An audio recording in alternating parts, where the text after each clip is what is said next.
በዚህ በትንቢተ ሚልክያስ ምዕራፍ 2 ቁጥር 10 ላይ ለሁላችን አንድ አባት ያለን አይደለምን? አንድስ አምላክ የፈጠረን አይደለምን ይላል። ስለዚህ ስንት አባት አለን? አንድ አባት አለን። የፈጠረን አምላክ አንድ አምላክ ነው። ስለዚህ አንድ እጅ ስለሰራን አንድ አምላክ ስለፈጠረን በግድ ወንድማማቾች ነን። ቅዱስ ጳውሎስ በወንድማማች ፍቅር እርስ በርሳችሁ ተዋደዱ ይላል ሮሜ 12 ቁጥር 10 ላይ። በባልና በሚስት ፍቅር አይደለም ያለው። ምክንያቱም ባልና ሚስት ፍርድ ቤት ይለያል። ወንድማማችነትን ግን ፍርድ ቤት አይለየው። ይጣላሉ፣ አካል ሊጎድል ይችላል፣ ንብረት ሊወድም ይችላል፣ ግን ይቀጥላሉ። ለምን?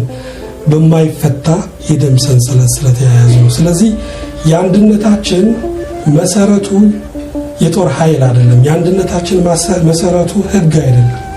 የአንድነታችን ሚስጥሩ ኢኮኖሚም አይደለም። አንድ የሆነው በእግዚአብሔር ነው። በእግዚአብሔር አንድ የሆነ በሕግ በምኞት በሐሳብ መለያየት አይችልም። ይሄ ብቻ አይደለም፣ ከአንድ ምንጭም ተቀርተናል። እግዚአብሔር የዘመኑን ሰው ጠባይ ስለሚያውቅ ከሁለት ምንጭ አልፈጠረንም። ከአንዱ ምንጭ ከአዳም ነው የፈጠረን። ስለዚህ በርትተን ዘራችንን ወደ ላይ መቁጠር ከቻልን ሂደን የምንቆመው አዳም ጋር ነው። ስለዚህ ምንም ዛሬ ሐረጉ ቢበዛም ግንዱ ግን አንድ መሆኑን አውቀን፣ ወራጁ ቢበዛም ምንጩ ግን አንድ መሆኑን አውቀን በህብረትና በአንድነት ልንኖር ያስፈልጋል። ወደ አዲስ ኪዳን ስንመጣ ቅዱስ ጳውሎስ በገላትያ መልእክቱ ምዕራፍ 3 ቁጥር 8 ላይ አይሁዳዊ ወይም የግሪክ ሰው የለም፣ ባሪያ ወይም ጨዋ ሰው የለም፣ ወንድም ሴትም የለም፣ ሁላችሁ በክርስቶስ ኢየሱስ አንድ ሰው ናችሁና ይላል። እዚህ ጋር ቅዱስ ጳውሎስ ሰዎች የሚለያዩበትን ምክንያት ነው ያስቀመጠው። የመጀመሪያው አይሁዳዊ የለም ወይም ግሪካዊ የለም ነው የሚለው። የተማረ ያልተማረ፣ የሰለጠነ ያልሰለጠነ የሚል የለም ነው የሚለው። ብዙ ጊዜ እንዲህ አይነቱ አስተሳሰብ ሰዎችን ለሁለት እንዲከፈሉ እንዲለያዩ አድርጓቸዋል። ይሄ ብቻ አይደለም፣ ባሪያ የለም ጨዋ የለም ነው የሚለው።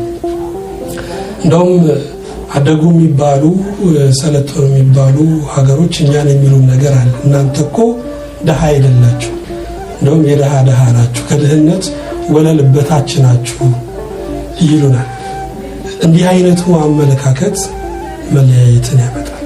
አንደኛ የዓለም ጦርነትና ሁለተኛው የዓለም ጦርነት ሲካሄድ ጦርነቱን ካካሄዱ ሀገሮች ይልቅ ያላካሄዱ ወይም ጦርነቱን ያልፈጸሙ ሀገሮች ይበዛሉ።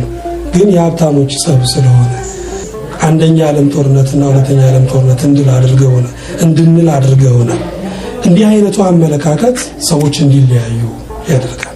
ይሄ ብቻ አይደለም፣ ወንድ የለም ሴት የለም ነው የሚለው።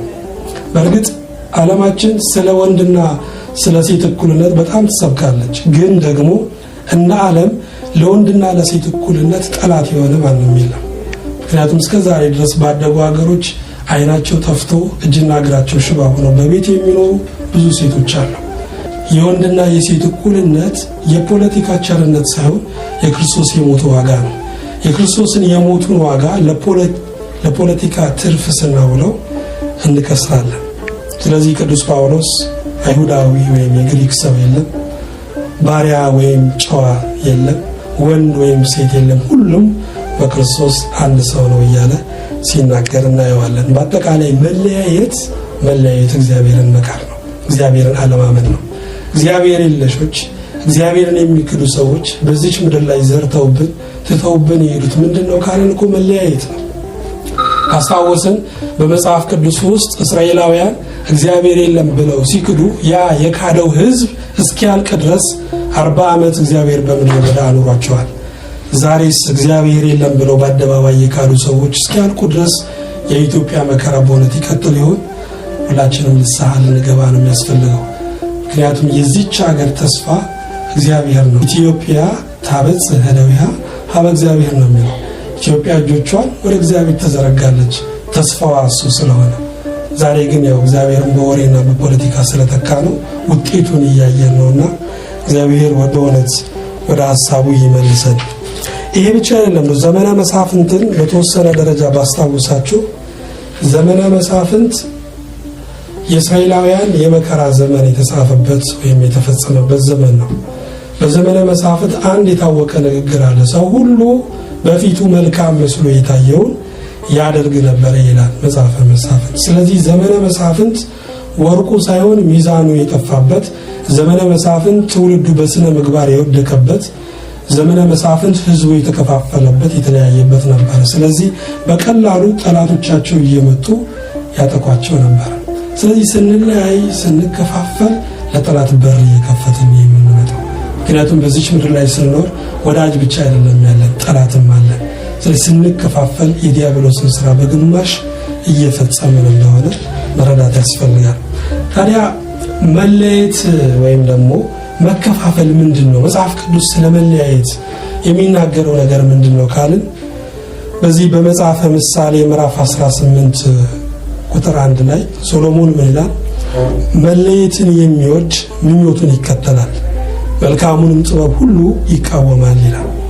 ስለዚህ ሰው መለየትን በሰበከ ቁጥር ባወጀ ቁጥር እውነትን አይደለም የሚከተለው፣ ምኞቱን ነው የሚከተለው። ምኞቱ ዝና ሊሆን ይችላል፣ ምኞቱ ገንዘብ ሊሆን ይችላል፣ ስልጣን ሊሆን ይችላል። ስለዚህ መለየትን ወይም መከፋፈልን በሰበከ ቁጥር የሚከተለው ምኞቱ ነው። ይሄ ብቻ አይደለም፣ መልካሙን ጥበብ ይቃወማል ይላል። መልካም ጥበብ የተባለው አንድነት ነው። ዛሬ ስለ አንድ